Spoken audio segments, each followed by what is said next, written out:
Hello, lovely friends. Today I wanted to talk about self-sovereignty and being unbound and about this experience I had yesterday that really kind of shifted my perspective and almost like unlocked this little piece in my brain, like gave me this little light bulb aha moment that I really want to share with you guys because in the moment I found it very impactful and it just shifted my perspective on my own self sovereignty, on what I truly do allow or not allow myself to do. So sit down, join me for this little chit chat about these topics, and let's get into it.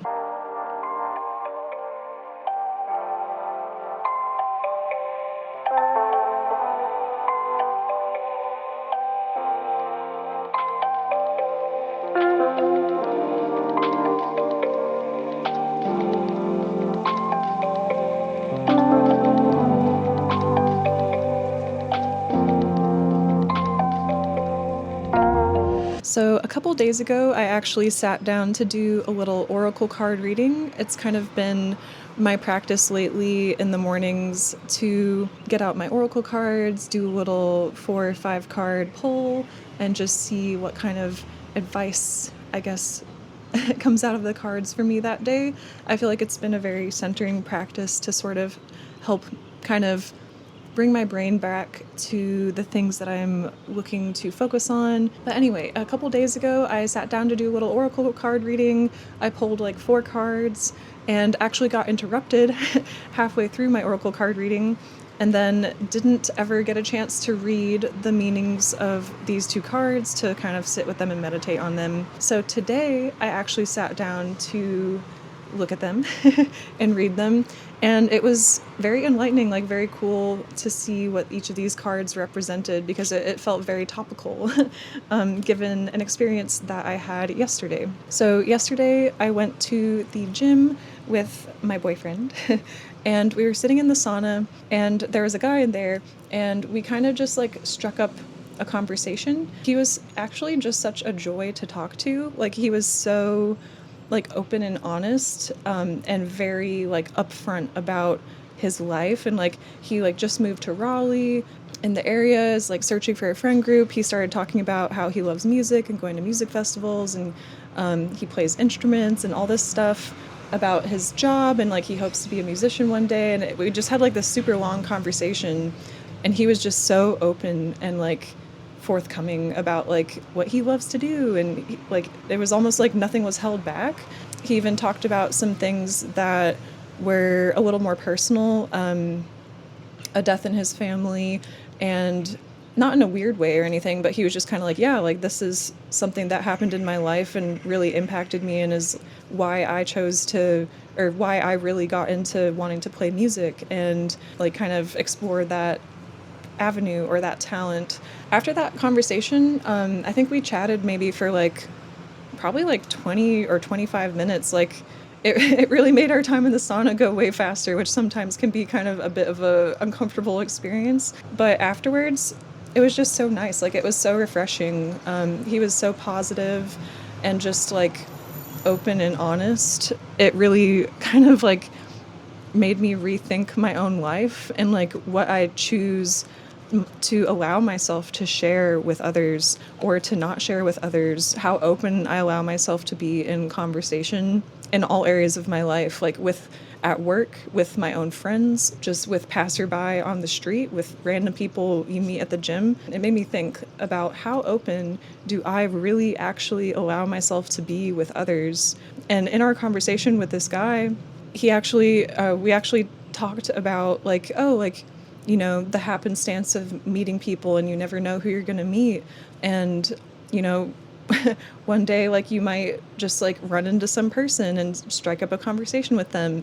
And maybe they're trying to do exactly what you're trying to do. And that creates a friendship or a business partnership or something even bigger. It really kind of, it really made me think about how like sovereign I actually allow myself to be, how unbound I actually allow myself to be. And when I got home and I looked at these cards, I was like, that was the theme of my day. Like that was exactly what I needed to hear. And it kind of just, that's why I love oracle cards, because I feel like they really just a lot of times seem to pertain to whatever is going on in your life, whether you choose to believe that is, a higher power speaking to you or not, or maybe it's just food for thought. Maybe it's just, thematically something is happening in your life and that's what you pull and you're finding similarities, whatever it is. I believe it is really beneficial to have that little moment of reflection. And I love stuff like this because it feels like a little synchronicity, a little nod from the universe of like, oh, you just had this interesting conversation with this person who was so open and honest, and then you pulled these cards. Like, you should think about implementing those values more in your own life. It really made me rethink all of my interactions, especially with, like, at work. Transparently, I don't love my job. And sometimes I definitely find that I allow myself to sort of sink into my little comfortable groove, my little snail shell, where it's just easy to, log on, not talk to anybody, do my job, and log off. And at the end of the day, a lot of times I end up feeling much more drained than on the days when I actually do interact with people that I like, do have, conversations that are more human and not so surface level. So much of this life really is about relationship. And I think that something I have definitely struggled with throughout my life has been being open with others, just because of past experiences I've had growing up, being very insecure, very scared to open up to other people because I didn't want to get hurt. But in not opening up, nobody ever really truly gets to know you. And at the same time, I feel like you're not pushed as much to get to know yourself.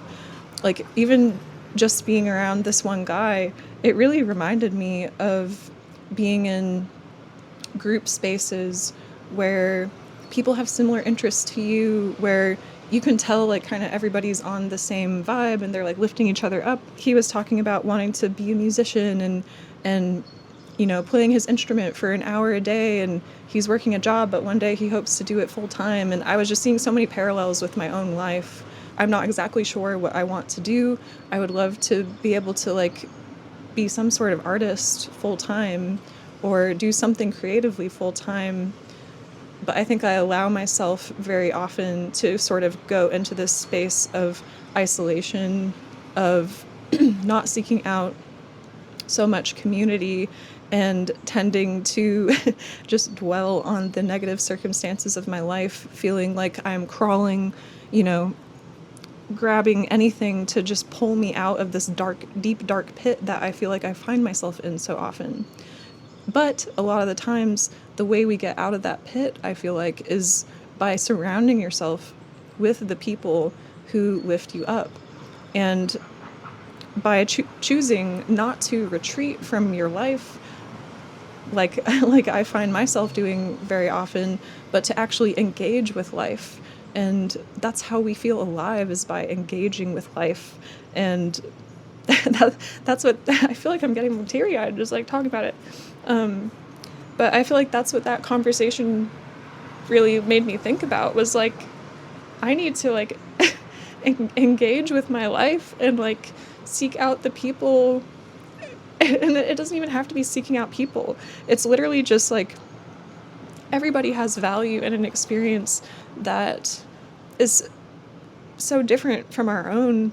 And if you just are, like, open about who you are, like this guy, like, you are on a certain wavelength, a certain, like, level where you're so open that, like, anytime you bump into somebody, maybe some people aren't gonna like you, like that particular dude, like, I don't know, I'm just spitballing, but, like, maybe he bumps into some guy in the street, he's like, oh, he starts talking about his interests. Other guys, like, damn, we have nothing in common. Like, I actually think some of that stuff is stupid, and just walks away. But in all likelihood, the person who doesn't like you is not actually going to be so, like, aggressive towards you and is not going to make fun of you. They're just going to be like, oh, okay, we're different people. We're on different paths. Whatever. I'm never going to see this person again in my life. So the fear of other people's reactions doesn't need to hold necessarily so much weight. And I think I definitely tend to allow others' reactions to hold so much weight because I am afraid of how people perceive me. I'm afraid of making enemies. But each and every day and each and every moment, we have an opportunity to engage with our life, to actually not just make it through the day, but to find something good in each day, to talk to new people, to find new experiences, to actively be somebody who wants to seek out the things that inspire them, the people that will lift them up. It very much reminded me of Dr. Joe Dispenza and his book, Becoming Supernatural, which if you haven't read, you totally should. If you like my content, I feel like you would be on the same wavelength as his book. But Dr. Joe Dispenza talks about being in heart coherence, and what that essentially means is you are living your life in a way that is in coherence with your heart's desires, and you're seeking out those opportunities, those dreams, those experiences, which are things that you love. And in doing that more and more, and following your heart and following the little inklings of in the back of your mind, and following the whispers of your intuition, you will inevitably get steps and steps and steps closer to wherever it is that you are meant to be, to wherever it is that you will feel the most fulfilled. It's not about retreating from your corporate job, hiding in a shell, grinding away day and day without any end in sight, thinking that in 1 year, in 2 years, in 5 years or 10 years, all of a sudden I'm going to be transported to this different reality where I'm a soul-led artist and I'm so embodied. That's not really how that works. Like if you continue to be in the mindset of the not necessarily negativity, because it's not like you need to be toxically positive with yourself all the time, but if you're choosing to again and again exist in a way that is so different from how you hope to be, then how will you ever become who you hope to be if you never practice actually being that way or doing the things that you want to do? If you want to be a speaker, you're not going to become, a public speaker by never speaking. You become a public speaker by speaking a little bit and being scared and finding environments where you're safe enough to kind of dip your toes into what it is that you want to do. And then eventually, over time, with repetition and practice and safe enough others who kind of lift you up in those experiences, eventually your nervous system learns that it's safe to be a speaker. I'm even thinking of comedians too. When you first try stand-up comedy, you're probably not very good at it, and I would imagine it's kind of scary. But over time, with practice, you become this famous comedian. But it doesn't necessarily happen overnight. And our dreams won't necessarily happen overnight if we continue to live in the little rut and the little made-up constructs of our mind that we've created for ourselves. I've recognized through this conversation that I've placed many limitations on my own life, on what I can share, on who I can talk to, on how open I can be. And those limitations are not real. They are made up. I made those up in my mind. And it's not bad that I made those up. Your fear is not bad. Maybe somewhere in the back of my mind, I created this identity that I can't share my life with others, because if I do, I'm going to get hurt. And maybe that was placed there based on past experiences I had in which maybe I did share and I did get hurt. That part of us, that protective part that has the fear, of being seen and has the fear of opening up to others, is not a bad part. We don't need to banish that part from our existence. We just need to actually recognize it for what it is. It's a protective part that is in place to protect us. At some point, it was needed. At some point, it kept us safe. It kept us out of conflict, out of situations where we may have been hurt or ridiculed or shamed or rejected. And it's simply just trying to, it holds the wisdom of understanding others, of having empathy even. But that part also we can teach over time to kind of calm down when we present ourselves with situations in which we are safe to talk to others, to be seen, slowly over time through repeated exposure, that part will learn that we're actually safe to express ourselves. We just have to start out in a place with people who are trusted, who are safe, loved ones, who will kind of help us get used to expressing ourselves. And then eventually over time we can go into other environments and learn that it's safe to just talk to anybody.